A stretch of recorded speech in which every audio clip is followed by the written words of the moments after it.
So if you've been having a ton of fun playing the new World Shaper Precon for Edge of Eternities, and you're looking to make a few upgrades, this is the video for you. I have a $25 Precon upgrade guide that increases the number of lands and upgrades the mana base a little bit. It also goes into some additional synergies and things that we can do to smooth out the consistency of the deck, and finally adds some big haymaker finishers so that we can go out and win more games. This World Shaper Precon is a really fun one. It synergizes around sacrificing lands, landfall triggers, and building up big boards of creatures, but there are a few things we need to talk about in order to make this deck play at its best. Number one, we've got to pick the right commander. Now, there are three potential commanders we can pick for this Precon. You have the box commander, which is Szarel, Genesis Shepherd. You have the new spacecraft commander in Hearthhull, the World Seed. And you also have a third in Corvold, Fey Cursed King. In my opinion, there are a lot of fun synergies that all of these commanders could bring at the helm for this deck. But there's one very important thing to note. There are a ton of sacrifice synergies in this deck,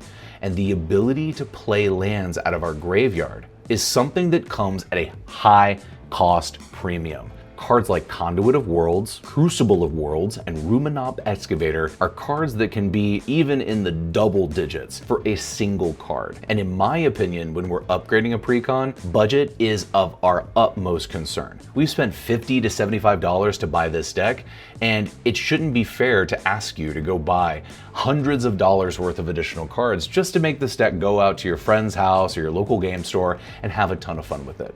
No, we can do upgrades for less than $25 that are going to make this deck more consistent, more unique, and have a ton of fun with competitive games. So in my opinion, the best commander for this deck is Szarel. He has that premium cost ability to play lands out of the graveyard, but he also gives us the ability to increase the power of creatures on our board so that we can station our artifact creatures like Hearthhull and Exploration Broodship, but also gives us the ability to play additional lands out of the graveyard when we sacrifice them to things like the Gitrog Monster, God Eternal Bontu, and Braid's Arisen Nightmare. Now, I've included all of the cards that we cut from this list in the considering section, but let's start off with card draw. Card draw was a part of the original deck that I felt like had more cards than were necessary, and also had some cards that could just be better suited in other decks. So for the cuts in that section, Eumidian Wastewalker, Loomcrafter Fawn,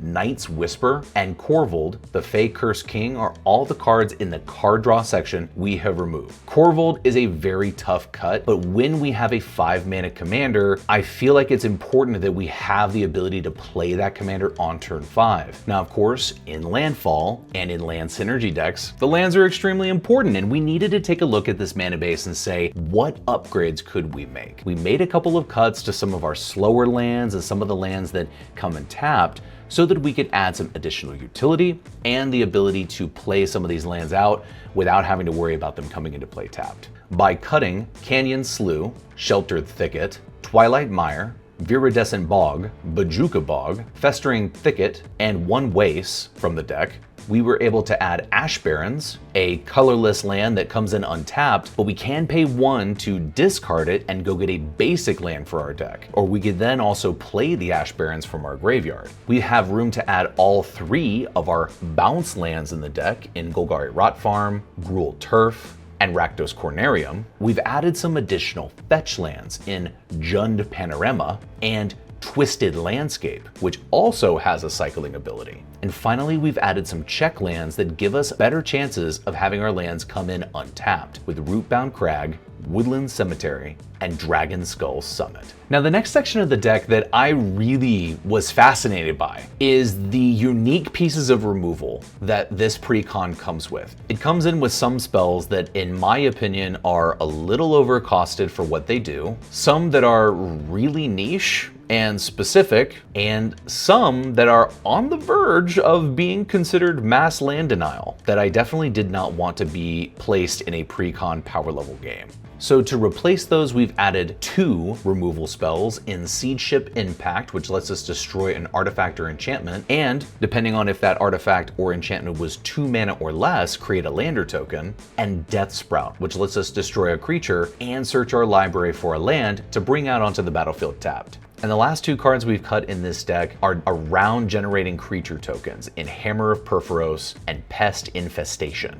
And in their place, we've added Lander token and additional +1/+1 counter synergies to our deck to go along with taking the creatures we already have and buffing them up as we continue to have all these lands either enter the battlefield and get sacrificed or be played again from the graveyard. We have Glacier Godmaw with Trample, and when it enters we make a lander token, and it says Landfall. Whenever a land you control enters, creatures you control get +1/+1 and gain Vigilance and Haste until the end of the turn.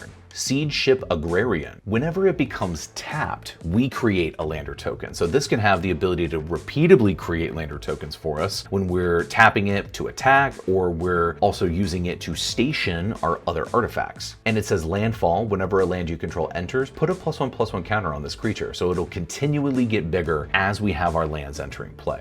And the last card on this list is Bioengineered Future. Whenever it enters, we create a lander token, and each creature we control enters with an additional +1/+1 counter on it for each land that entered the battlefield under our control this turn. So as we're playing our land for turn, we're sacrificing our lands, we're ramping lands out of the library and onto the battlefield, these are going to give us the ability to bring in creatures with increasing numbers of +1/+1 counters, and we also have the ability to make a lander token. So it's a ramp piece, and it also pays us off for doing the thing that this deck was designed to do.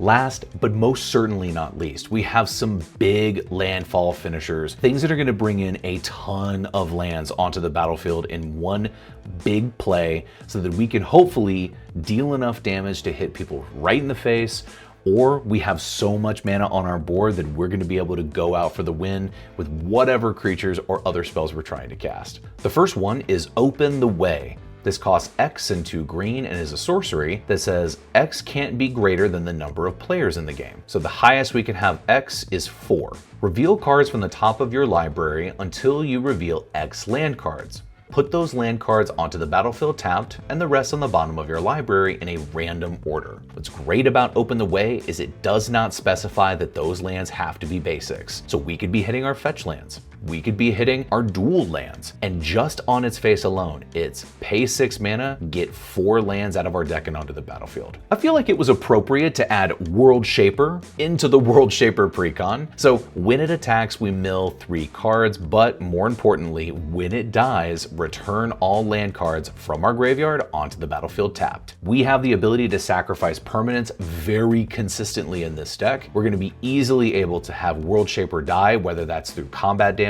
or intentionally sacrificing it, and bring all of those lands that we've been piling up in the grave back onto the battlefield. Now we've got our 2 big haymaker finishers, the first being Genesis Wave. Reveal the top X cards of your library. You may put any number of permanents with mana value X or less from among them onto the battlefield. Then put all cards revealed this way that weren't put onto the battlefield into your graveyard. In our deck, we are going to have access to tons of mana, pump as much mana as we possibly can into that X cost, and take a bunch of permanents from our deck and put them onto the battlefield. And in a landfall deck, we're probably going to be hitting a lot of lands. So we're going to have the ability to take a bunch of lands and put them onto the battlefield. If not, we're going to be able to bring some other creatures or enchantments or other great permanents that we have, bring them into play, and use that to have tons of landfall synergies happen all at once. And then the last, but probably one of my favorite cards that I've added to the deck list, is Nylea's Lithoforming. This is X and 2 red for a sorcery that says sacrifice X lands.